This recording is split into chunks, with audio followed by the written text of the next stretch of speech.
Bonjour et bienvenue à l'émission Héros de la foi. Quelle joie pour moi de pouvoir vous retrouver encore pour un nouvel épisode où nous allons retourner en 1956 sur la toute petite île de Java où l'évangéliste T.L. Osborn avait organisé une grande campagne d'évangélisation et le but étant de pouvoir prouver aux gens que Jésus est toujours vivant aujourd'hui et que les choses que nous retrouvons dans la Bible, si Jésus est toujours vivant, nous devons les voir se produire sous nos yeux encore aujourd'hui. Les mêmes guérisons, les mêmes délivrances, les mêmes saluts. Donc, retournons ensemble en 1956 et allons voir comment tout ça s'est déroulé.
Java, une île de beauté tropicale avec ses rizières et ses jungles profondes.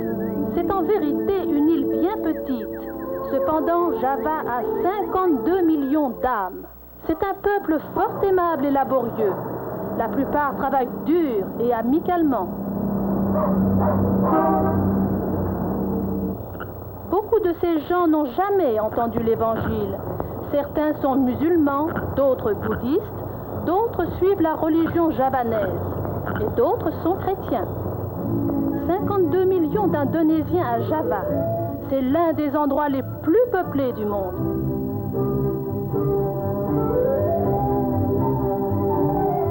Les moyens de transport à Java sont curieux. Dans la capitale, plus de 90 000 hommes gagnent leur vie en pédalant sur ces rickshaws.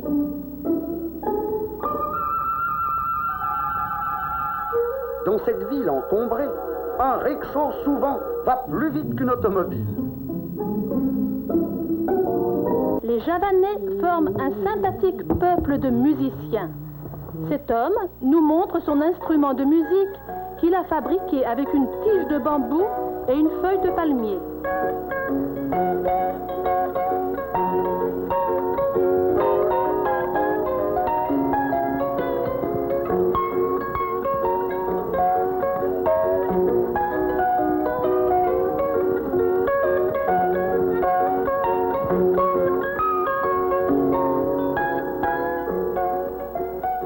À Java, ils sont des milliers à ne pas connaître Christ, mais à adorer des dieux de bois et de pierre, des dieux qui ne voient pas, qui n'entendent pas.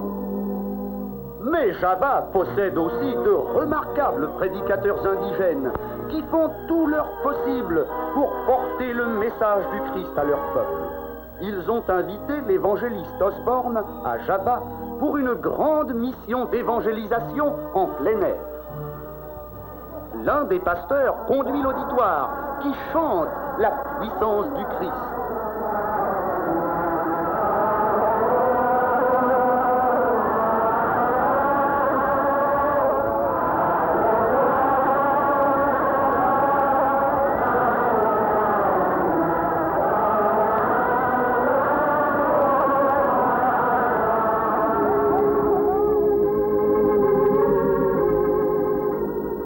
Madame Osborn, avec son interprète, prépare les gens pour le message.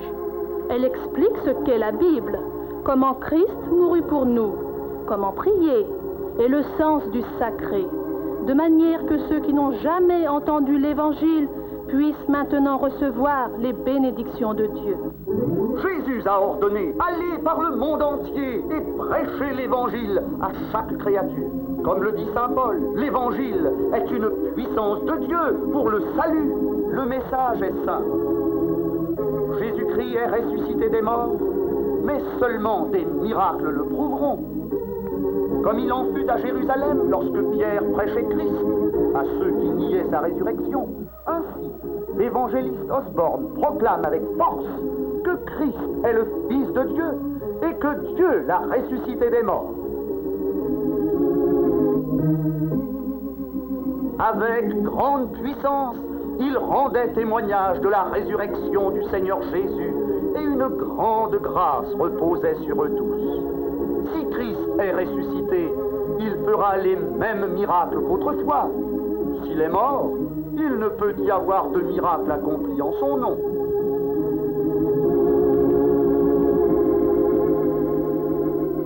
Beaucoup de ceux qui entendirent la parole crurent, et le nombre s'éleva à plusieurs milliers. L'évangéliste a prêché que Jésus-Christ est le même, hier, aujourd'hui et éternellement. Quiconque croit en lui ne périra pas, mais il aura la vie éternelle. Si vous demandez quelque chose en mon nom, je le ferai. Vous avez entendu le message. Il a dit, si Jésus est toujours vivant aujourd'hui, il va faire les mêmes choses que nous pouvons voir dans la Bible. Et c'est ce que Dieu veut faire au travers de vous. Et là, il y en a qui vont dire, mais non, Frank, moi, je ne suis pas un grand homme ou une grande femme de Dieu. Mais non, au contraire. Jésus avait dit à ses disciples de ne pas s'éloigner dans Actes chapitre 1 et le verset 5, parce qu'il leur avait dit, car Jean a baptisé avec de l'eau, mais vous serez baptisés du Saint-Esprit. Et dans le verset 8, juste un petit peu plus bas, Jésus avait dit, mais vous recevrez une puissance, le Saint-Esprit venant sur vous, et alors vous allez être mes témoins dans la Jérusalem, dans toute la Samarie et jusqu'aux extrémités de la terre. Et Jésus veut que nous puissions marcher dans cette même puissance, non pas seulement pour guérir les malades, pour les guérir, non. Parce que Dieu, ce qu'il veut, son intérêt premier, il veut démontrer aux gens qui recevraient la guérison ou qui ont reçu la guérison dans le temps de la Bible, c'est que Dieu voulait leur démontrer que moi, je m'en fais pour chacun de vous précisément. Ce n'est plus les grands miracles du temps de Moïse, malgré que Dieu soit encore capable, il ne change jamais. Mais là, aujourd'hui, sous la nouvelle alliance, Dieu veut démontrer à chaque personne qu'il s'en fait pour chacun d'eux. Et c'est pour ça qu'on peut recevoir le baptême du Saint-Esprit, qu'on puisse aller marcher dans la même puissance que Jésus avait envoyé ses disciples dans toute la terre pour pouvoir accomplir les mêmes choses que lui-même avait accomplies. Et là, il y en a qui vont dire, « Ouais, mais c'est ça, Frank, justement, c'est les disciples de Jésus qui l'ont vu précisément et qui l'ont fait aussi, et après sont devenus des apôtres, et moi, je ne suis pas un apôtre. » Mais en fait, dans Luc chapitre 10 et le verset 1, la Bible nous le dit, là, je vais vous le prouver que ça, c'est faux. La parole nous dit, après cela, le Seigneur désigna encore 70 autres disciples. Ce n'étaient pas des apôtres, c'était des disciples. Et il les envoya 2 à 2 devant lui, dans toutes les villes et dans tous les lieux où lui-même devait aller. Jésus devait aller là, mais il envoyait des représentants qui avaient la même puissance que lui. Il leur avait dit, allez, chassez les démons, guérissez les malades. Ce n'était pas aller et parler et discuter sans fin. Allez, chassez les démons, guérissez les malades. Démontrer que je suis vivant, que la puissance de Dieu est là et que je m'en fais pour chacune de ces personnes-là pour qu'ils puissent se tourner vers Dieu. Et c'est ce que Dieu veut qu'on puisse faire aujourd'hui encore. Donc là, on va retourner sur la petite île de Java en 1956 et on va aller voir comment Jésus travaillait main dans la main avec l'évangéliste T.L. Regardez ce qu'il a fait et sachez-le, il veut le faire au travers de vous dès aujourd'hui. Après le message, il est demandé aux gens de fermer leurs ombrelles en signe de respect pendant la prière. Ici, pas de temple magnifique, pas d'autel de marbre, pas d'encens, pas d'image ni de saint tabernacle, pas même un banc. Rien d'autre qu'une portion d'humanité, un prédicateur de la foi, la Bible et le Christ ressuscité, prêt à confirmer ses propres paroles.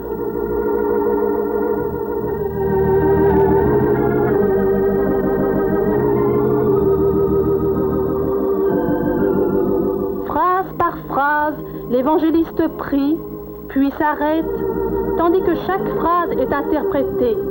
Ensuite, avec recueillement, l'auditoire répète. Ces gens ont la certitude que celui qui pardonne toutes leurs iniquités est aussi celui qui guérira toutes leurs maladies. Avec une foi d'enfant, Ils acceptent comme vraies les promesses de Dieu. Chacun présente à Dieu son propre cas parce que Jésus a promis. Quiconque demande, reçoit.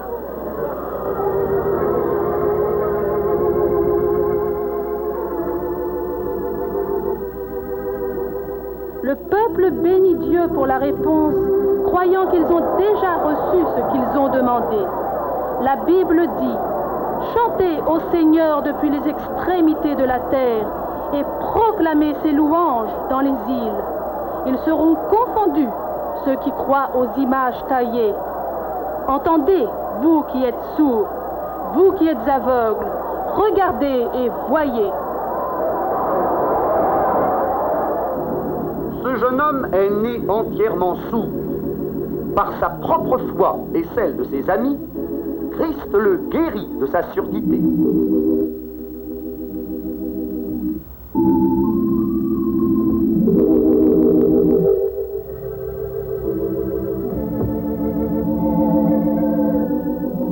Ces témoignages confirment les Écritures.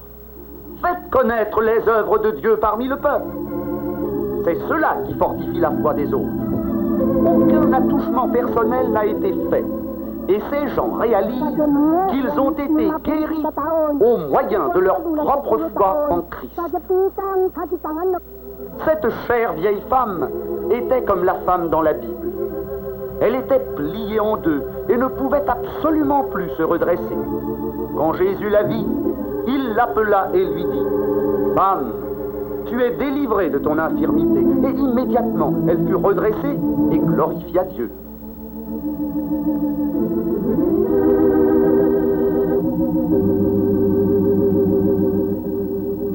Amenée à la mission entièrement sourde, cette femme pleure de joie maintenant qu'elle entend pour la première fois depuis bien des années. Nul autre que Christ pouvait la guérir d'une façon si miraculeuse.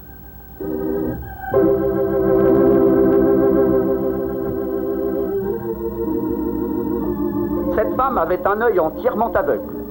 Elle a été guérie alors qu'elle priait avec une foi simple en Christ. Voici un miracle remarquable. Une famille de 3 enfants sourds-muets qui entendent. Dès leur première soirée, l'un d'eux fut guéri.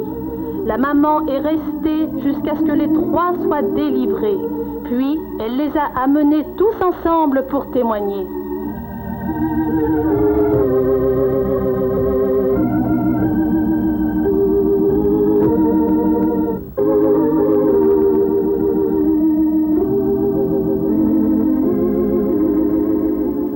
Comme dans la Bible, ils passèrent devant eux. Tous étaient dans l'étonnement et glorifiaient Dieu, disant « Nous avons vu aujourd'hui des choses étranges. »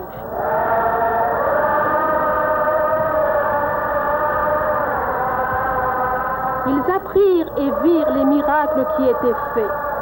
Puis, il y eut une grande joie dans cette ville. Tout le peuple d'un même accord glorifiait Dieu pour ses œuvres puissantes.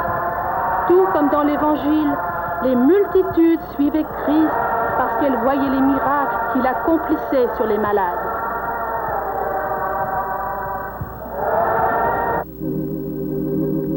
Et il vint à lui un lépreux, suppliant et disant « Si tu le veux, tu peux me rendre pur. » Et Jésus, ému de compassion, étendit sa main et le toucha, disant « Je le veux, sois pur. »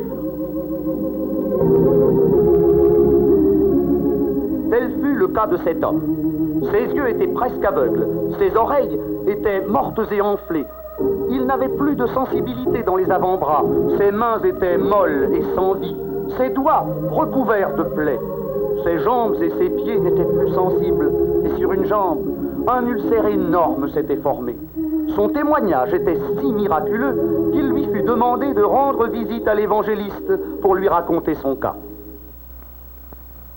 À la maison, il expliqua qu'il avait rejeté Christ la première fois qu'il était venu à la mission. Mais le 3e jour, il crut au Seigneur et fut guéri. Il raconta comment il sentit la vie revenir dans son corps à la minute même où il accepta Jésus-Christ.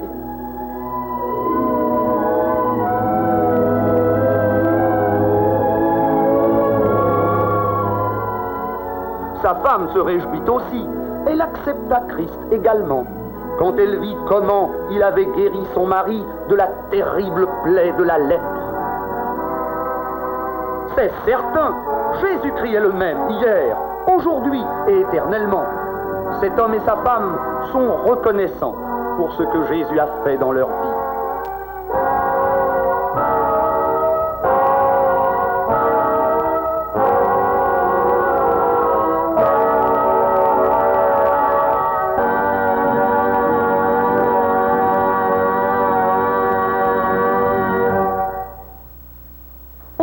Comme auprès, les nouvelles de ce réveil se propageaient.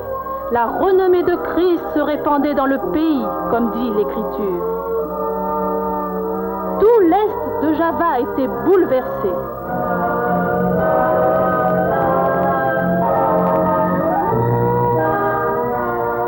Notre deuxième grande mission allait commencer dans une autre grande ville, Surabaya, 1 million d'habitants. Depuis les plantations de thé dans les montagnes jusqu'aux rizières des vallées, ils venaient par camion et ils partageaient les dépenses pour ces longues distances par rickshaw et à bicyclette.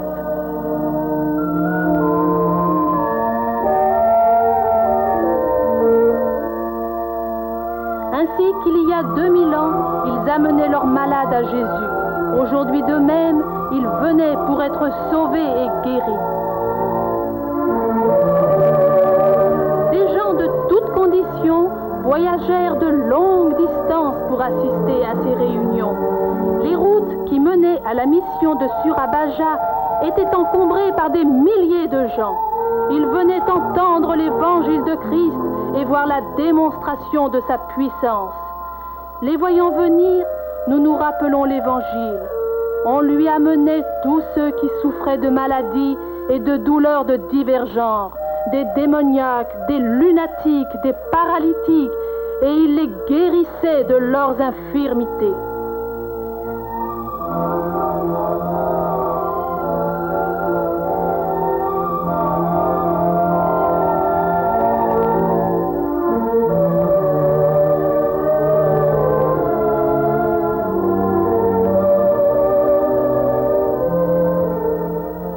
Chacun et chacune, avec leurs problèmes personnels, se hâtaient pour mieux connaître Christ. Ils venaient pour une seule raison. La preuve leur était donnée que Jésus-Christ était vivant, car il faisait des miracles comme avant sa crucifixion. Conduisant leurs malades, guidant leurs aveugles, amenant leurs enfants, ils venaient vers le Christ vivant, dont le ministère et la puissance n'ont jamais changé. À les regarder venir, nous ne pouvons que rappeler ces paroles de Jésus. Venez à moi, vous tous qui êtes fatigués et chargés, et je vous donnerai du repos. C'est un moment solennel. Dans notre monde aujourd'hui, une multitude de gens n'a jamais entendu l'Évangile. Il n'est pas juste que certains soient bénis et bénis encore par la parole de Dieu, tandis que des millions demeurent dans les ténèbres spirituelles. Certains nous parlent d'une seconde venue du Christ, d'une seconde bénédiction, d'une arrière-saison. Ceux-ci ne savent rien de sa première venue, n'ont jamais reçu la première bénédiction, ni goûté la première saison. Ce n'est pas juste. Pourquoi certains entendraient-ils l'Évangile 2 fois avant que tous l'entendent une fois? Jésus a dit, « Allez, enseignez toutes les nations, et voici, je suis avec vous tous les jours, jusqu'à la fin du monde. » Dieu a dit, « Invoque-moi, et je te répondrai, et je te montrerai des choses grandes et puissantes que tu ne connais pas. »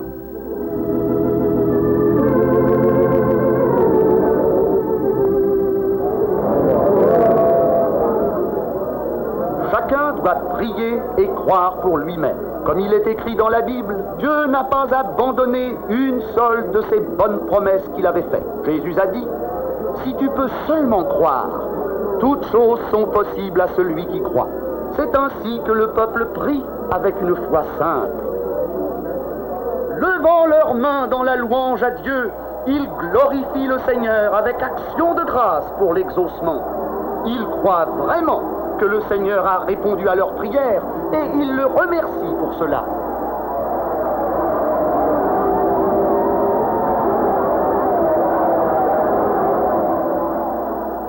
Pour commencer les témoignages, un vieux Chinois nous dit comment le Seigneur l'a guéri de sa paralysie. Une maladie orientale l'avait laissé enflé et incapable de marcher. Ce vieillard fut porté à la mission. Écoutant l'Évangile pour la première fois de sa vie, il a accepté le Seigneur et fut instantanément guéri. Il demanda: « Mais pourquoi personne n'est-il venu me parler de Christ auparavant? J'aurais accepté quand j'étais jeune homme, mais personne ne m'en a parlé. » Cette femme nous explique comment le Seigneur l'a guérie. L'évangéliste lui demande de louer le Seigneur en disant « Alléluia ». Elle le fit avec grand embarras, car c'était un mot nouveau de son vocabulaire.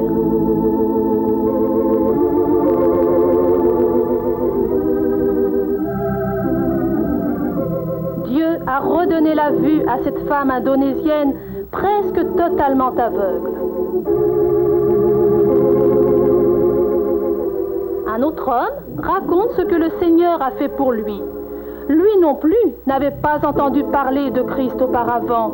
Le Seigneur lui a donné la paix dans son âme et la santé dans son corps. L'explosion d'une bombe à la dernière guerre l'a rendu aveugle. Les docteurs ont déclaré que les nerfs optiques étaient morts. Il a accepté Christ et fut instantanément guéri. Et il peut lire. Jésus-Christ ouvre encore les yeux des aveugles.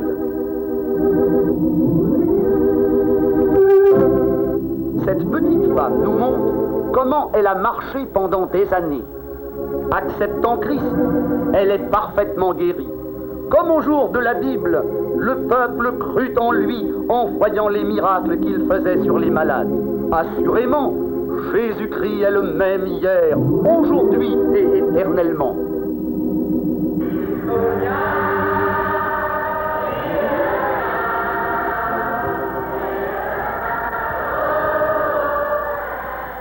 Ces milliers de gens ne désirent pas des sermons théologiques. Comme tous les autres, ils veulent voir l'Évangile confirmé par des prodiges et des miracles. Un autre lépreux est purifié par le Seigneur. Plus de sensibilité aux avant-bras. Maintenant, le Seigneur l'a guéri.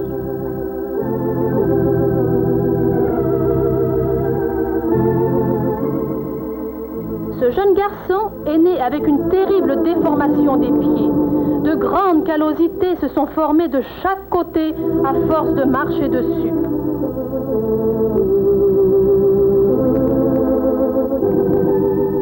Il n'est pas complètement guéri, mais son père nous dit que c'est la première fois de sa vie qu'il peut mettre ses pieds à plat sur le sol et se tenir droit.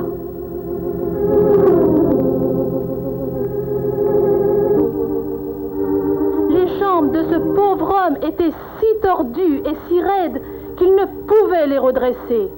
Des centaines de témoins l'ont connu, marchant ainsi dans les rues.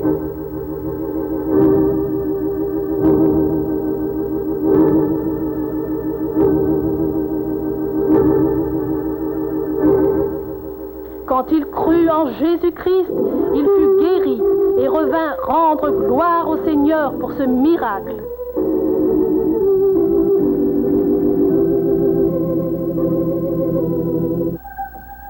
Que se passe-t-il? Un homme sourd est instantanément guéri. Il saute, il crie. Pourquoi? Parce que l'esprit de surdité est sorti de lui. Il court vers l'estrade, nous dire ce que Dieu a fait. Voilà 3 semaines qu'il suit cette mission et n'avait pas été guéri. Maintenant, enfin, la réponse est venue. Comme il est heureux.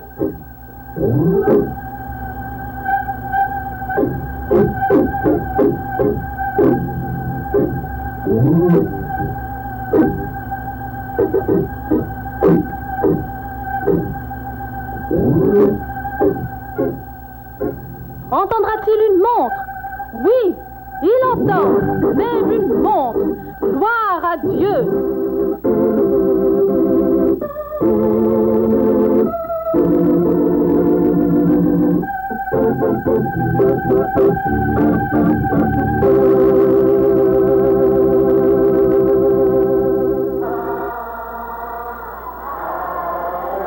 Comme dans la Bible, ils étaient tous remplis d'étonnement et émerveillés de ce qui venait d'arriver. La multitude de ceux qui le virent se convertirent au Seigneur et plusieurs venaient confesser et déclarer ce qu'ils avaient fait. C'est ainsi que la parole de Dieu croissait en puissance et en force.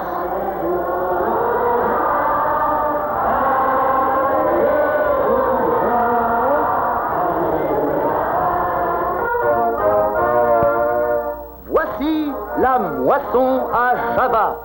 Elle représente une génération d'âmes prêtes pour la récolte, si nous voulons suivre l'exemple du livre des Actes des Apôtres.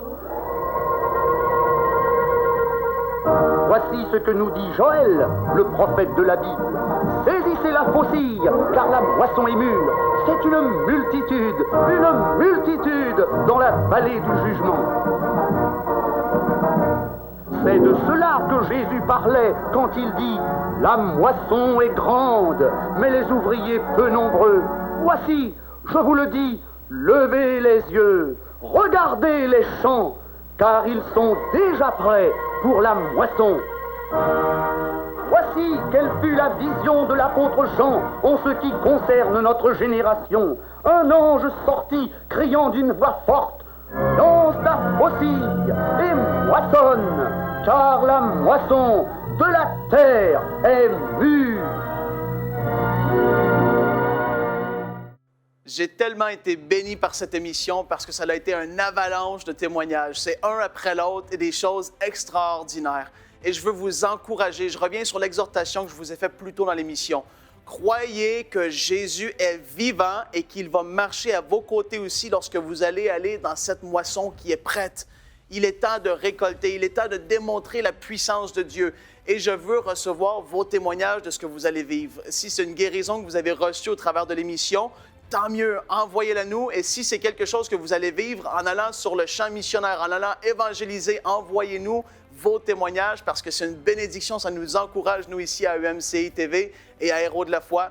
Et je veux vous rappeler, comme à toutes les émissions, que Dieu, il veut faire de vous à la maison qui regardez, il veut faire de vous un héros de la foi.